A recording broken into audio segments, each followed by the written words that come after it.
Hello everyone, कैसे हैं आप सब। My name is Shifat Ahmad. इससे पहले वाले क्लास में हम लोग स्टार्ट कर चुके थे कि ऑर्गेनल्स क्या होते हैं और जो ऑर्गेनल हमने अभी तक पढ़ लिया है वो है न्यूक्लियस, माइटोकॉन्ड्रिया और प्लास्टिड।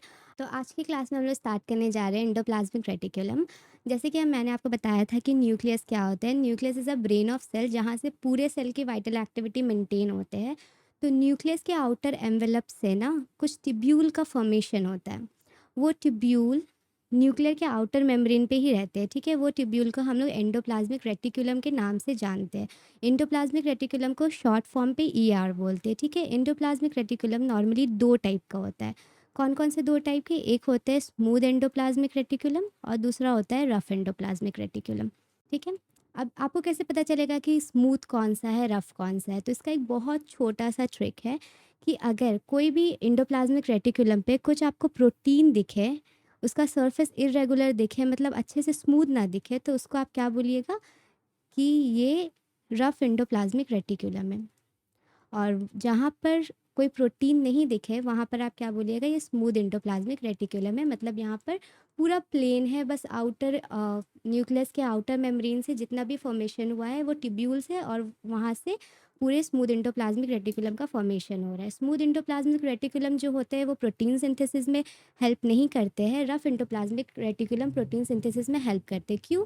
क्योंकि उसके पास बाहर में राइबोसोम्स अटैच होते हैं और राइबोसोम्स का मेन फंक्शन होता है प्रोटीन सिंथेसिस में हेल्प करना। अब ये डायग्राम से अच्छे से समझते हैं। इधर देखिए, ये है न्यूक्लियस। न्यूक्लियस का ये न्यूक्लियर एनवेलप है और जहाँ पर नॉर्मली एंडोप्लाज्मिक रेटिकुलम नहीं है उसको हम लोग स्मूथ एंडोप्लाज्मिक रेटिकुलम बोल रहे हैं। और जहाँ पे कुछ राइबोसोम्स लाई कर रहे हैं, ये राइबोसोम्स है, उसको हम लोग रफ एंडोप्लाज्मिक रेटिकुलम के नाम से जानते हैं।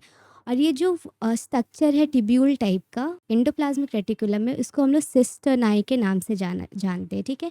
अब ये दो वर्ड बहुत कंफ्यूजिंग हो जाता है, एक सिस्टर्नाई और एक क्रिस्टियाई। माइटोकॉन्ड्रिया में आपने पढ़ा था कि क्रिस्टियाई क्या होता है, infolding of the inner membrane of mitochondria.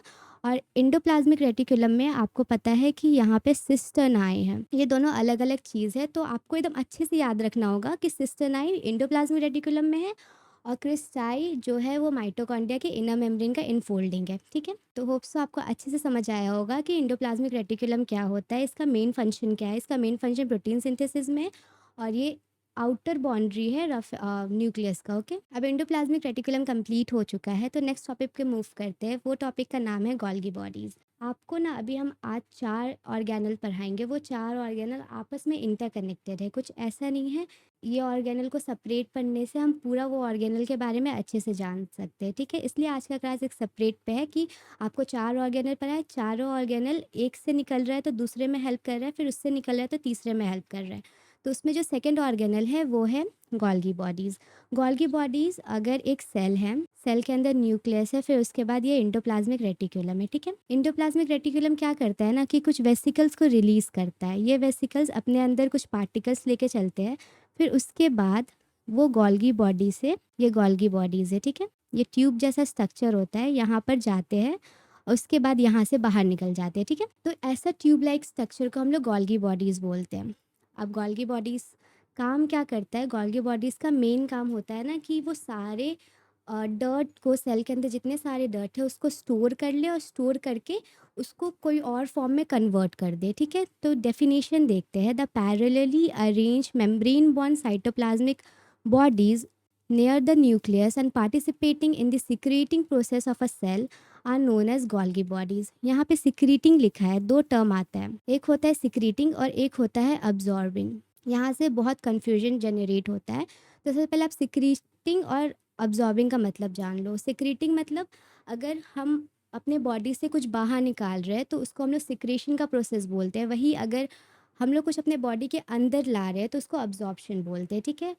तो ये गोल्गी बॉडीज़ क्या करता है? गोल्गी बॉडीज़ का काम है कि जो डर्ट को अपने अंदर लिया है उसको बाहर फेंकना।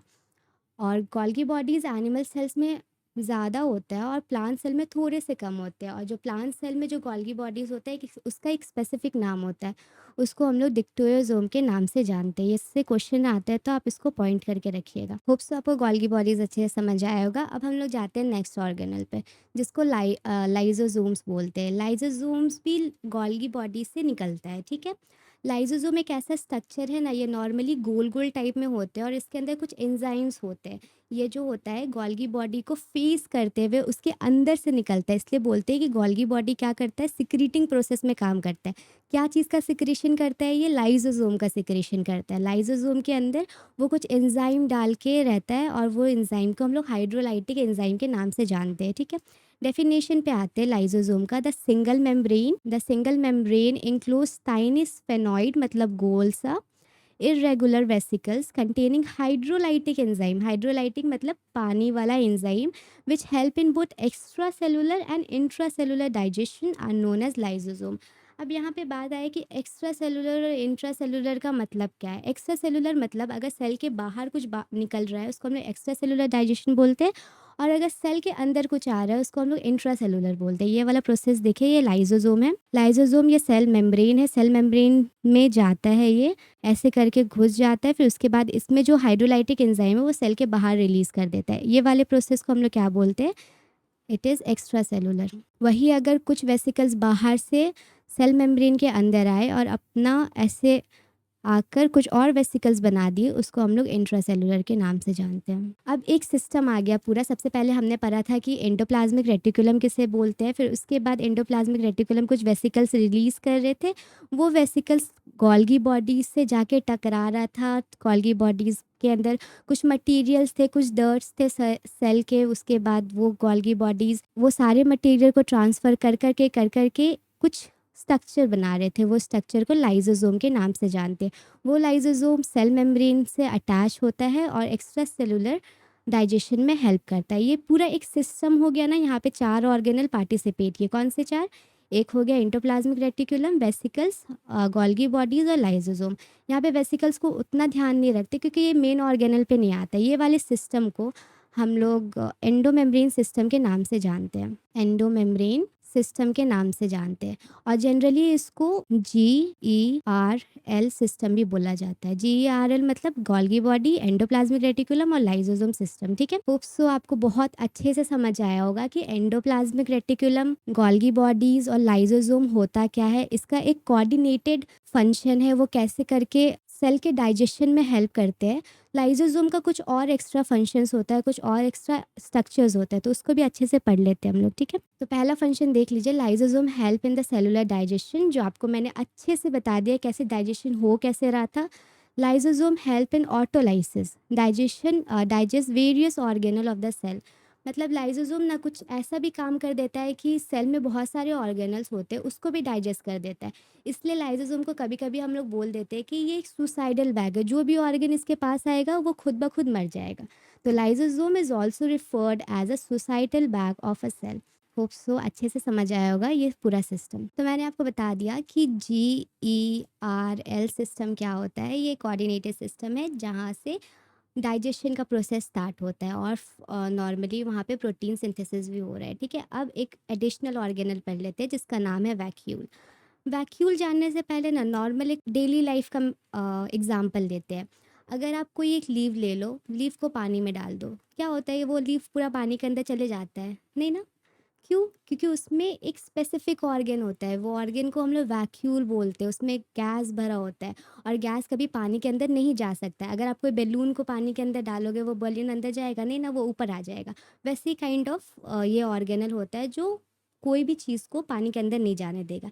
तो अब आप बोलिएगा कि मैम ऐसा तो हो गया, लेकिन कोई कोई ऐसे प्लांट को मैंने देखा है कि वो प्लांट पानी के अंदर ही उग रहा है, तो उसमें क्या वैक्यूल्स प्रेजेंट नहीं होते? होते हैं ना उसमें वैक्यूल प्रेजेंट, लेकिन वहाँ पे वैक्यूल का साइज़ थोड़ा सा छोटा होता है।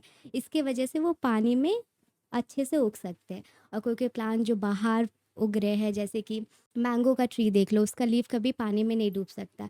उसका मतलब क्या है? उसके लीव्स में जो वैक्यूल्स है वो उसका साइज़ बहुत बड़ा है, इसके वजह से वो पानी में नहीं डूब पा रहा है। लोटस का एग्जाम्पल, लोटस कभी हमेशा दिखेगा लोटस पानी के ऊपर उगता है, पानी के नीचे नहीं उगता है, ठीक है। So these are the common examples. अब वैक्यूल्स के बारे में अच्छे से पढ़ते हैं। अगर ये एक सेल है, सेल के अंदर एक वैक्यूल है, ठीक है। वैक्यूल के पास भी खुद का एक मेम्ब्रेन होता है, वो मेम्ब्रेन सेल मेम्ब्रेन की तरह ही होता है, लेकिन यहाँ पे अब ये वैक्यूल का मेम्ब्रेन है तो इसका नाम भी अलग सा रख लेते हैं हम लोग। तो इसका नाम हम लोग बोलते हैं कि ये टोनोप्लास्ट है।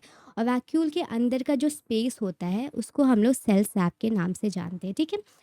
डेफिनेशन देखते हैं। The single membrane bond cavities containing a kind of watery fluid, cell sap, present within a cytoplasm are called vacuoles. Hope so आपको एक एक वर्ड एक एक लाइन अच्छे से समझ आया होगा वैक्यूल के बारे में। ठीक है, अब वैक्यूल का ना अलग अलग स्ट्रक्चर होता है, मतलब अलग अलग फंक्शंस होंगे और फंक्शंस के अकॉर्डिंग उसका अलग अलग स्ट्रक्चर होगा। तो पहला हम आपको बता दें, वैक्यूल्स नॉर्मली 5 टाइप्स के होते हैं। सबसे पहला टाइप ऑफ वैक्यूल होता है, उसको हम लोग फूड वैक्यूल के नाम से जानते हैं। फूड वैक्यूल मतलब नाम से क्या लग रहा है, वैक्यूल मतलब कोई चीज़ स्टोर करना, फूड मतलब फूड का स्टोरेज। तो act as a store house of water, mineral and sugar. अब वाटर मिनरल शुगर फूड तो नहीं हो सकता ना, लेकिन प्लांट में ना, क्या प्लांट हम लोग की तरह खाना नहीं खाते, प्लांट का खाना वाटर मिनरल सॉल्ट ही काफ़ी है। ठीक है, इसलिए उसको फूड वैक्यूल बोलते हैं। अब गैस वैक्यूल आएगा, जिसका मैंने एग्जांपल दिया था कि जिसकी वजह से प्लांट जो है पानी के ऊपर फ्लोट कर सके, उसको हम लोग गैस वैक्यूल बोलते हैं। Store gases which help aquatic plants remain floating on the water. ठीक है, फिर उसके बाद वाटर वैक्यूल आ गया। कुछ कुछ ऐसे वैक्यूल्स भी आते हैं जिसके अंदर पानी भरा होता है, उसको हम लोग वाटर वैक्यूल बोलते हैं। अब यहाँ पे एक वर्ड आया है पिनाकोसाइट्स। पिनाकोसाइट्स नॉर्मली एक स्ट्रक्चर होता है जो वैक्यूल में प्रेजेंट होगा, वो स्ट्रक्चर क्या करता है ना कि पानी को स्टोर करने में हेल्प करता है। ठीक है, अब आया कॉन्ट्रैक्टाइल वैक्यूल। कॉन्ट्रैक्टाइल वैक्यूल को आप लोग ध्यान में रखिएगा, बिकॉज ये वैक्यूल थोड़ा सा इंपॉर्टेंट है। आपने अमोइबा के बारे में पढ़ा होगा, ये एक छोटा सा बैक्टीरिया होता है। ठीक है, अगर हम डायग्राम बनाए अमोइबा का, तो ये कुछ ऐसा काइंड ऑफ ऑर्गेनिज्म होते हैं। ठीक है, इसमें भी वैक्यूल्स प्रेजेंट होते हैं।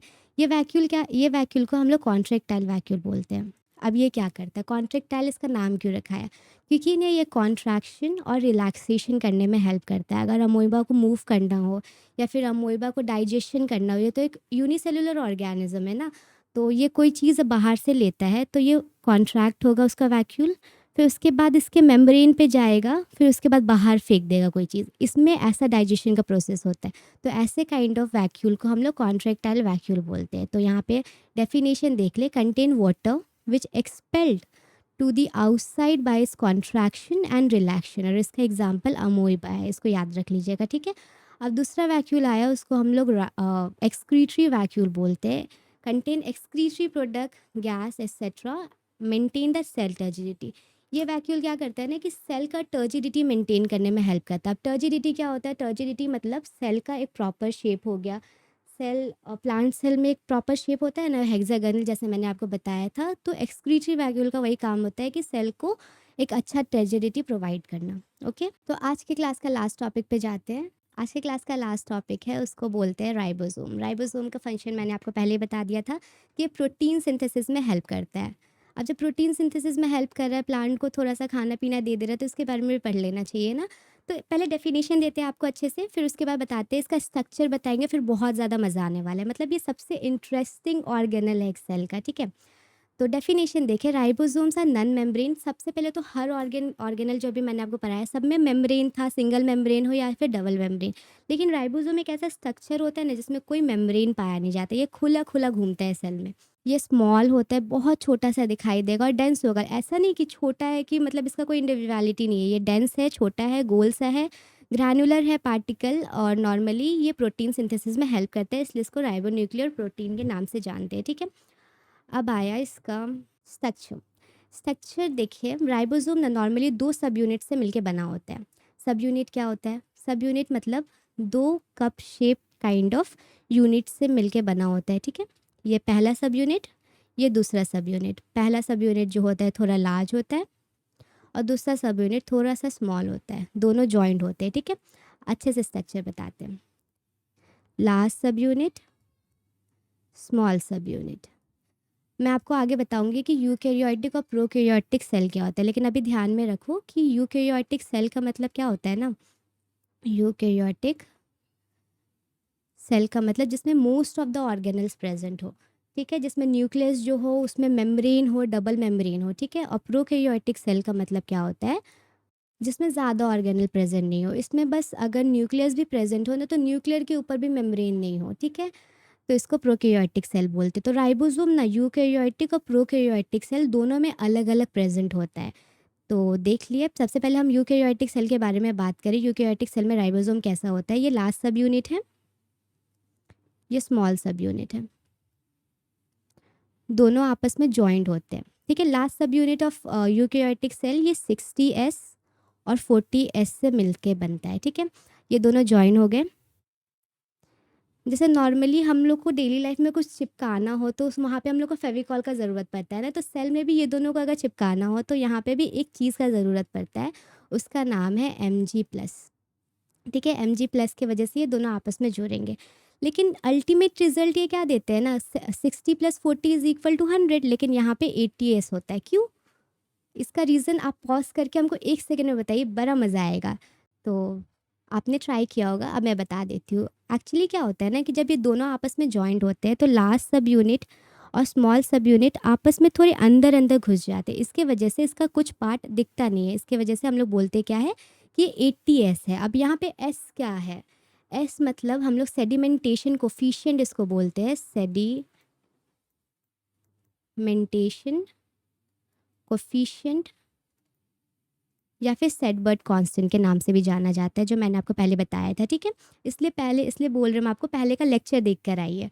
और ये काम क्या करता है, मतलब एस नॉर्मली ना डेंसिटी मेजर करने में हेल्प करता है, अगर कितना डेंसिटी अंदर घुसा कितना डेंसिटी बाहर रह गया, इसलिए 70s 80s ऐसे करके बोलते हैं। ये तो बात हो गया यूकेरियोटिक सेल। ओके, अब अगर हम लोग प्रोकैरियोटिक सेल को देखें, यूकेरियोटिक सेल अच्छे से समझ में आया होगा। प्रोकैरियोटिक सेल को देखें, इसमें क्या होता है ना कि इसमें भी 2 सब यूनिट होते हैं, एक सब यूनिट लार्ज हो गया, दूसरा सब यूनिट स्मॉल हो गया। दोनों सब यूनिट आपस में जुड़ते भी है और जुड़ने का कारण भी क्या है, Mg+। लेकिन यहाँ पे जो लास्ट सब यूनिट होता है वो 50s का होता है और जो स्मॉल सब यूनिट होता है वो 30s का होता है। तो अल्टीमेट रिजल्ट क्या आना चाहिए, 80s। लेकिन यहाँ पे जो अल्टीमेट रिजल्ट होता है वो 70s का होता है, क्यों? क्योंकि कुछ जो सब यूनिट है आपस में अंदर की तरफ घुस जाते हैं। तो होप सो आपको समझ आया होगा कि राइबोसोम का स्ट्रक्चर कैसे है, प्रोकैरियोटिक सेल में कैसे दिखते हैं, यूकेरियोटिक सेल में कैसे दिखते हैं, आपस में चिपकते किससे। फिर उसके बाद यहाँ पर एस क्या स्टैंड कर रहा है और एक्स स्टैंड करने से अलावा इसका काम क्या है, डेंसिटी मेजर करना, और इसका फंक्शन क्या है। राइबोसोम नॉर्मली प्रोटीन सिंथेसिस में हेल्प करता है और प्रोटीन सिंथेसिस बहुत ज़रूरी होता है सेल के लिए, चाहे सेल डिविजन हो रहा हो, सेल को स्ट्रेंथ चाहिए, तो राइबोसोम बहुत ज़्यादा इंपॉर्टेंट ऑर्गेनल है। राइबोसोम एक ऐसा ऑर्गेनल है जिसमें कोई भी मेम्ब्रेन नहीं होता है। तो आज का क्लास यहीं पर एंड करते हैं। होप्स आपको पूरा कॉन्सेप्ट अच्छे से समझ आया होगा। अगर नहीं समझ में आया तो आप हमें प्लीज़ कमेंट सेक्शन में बता देना, हम आपको पूरा कोशिश करेंगे कि आपका वहाँ पे डाउट क्लियर करें। तो पढ़ते रहिए। Thank you.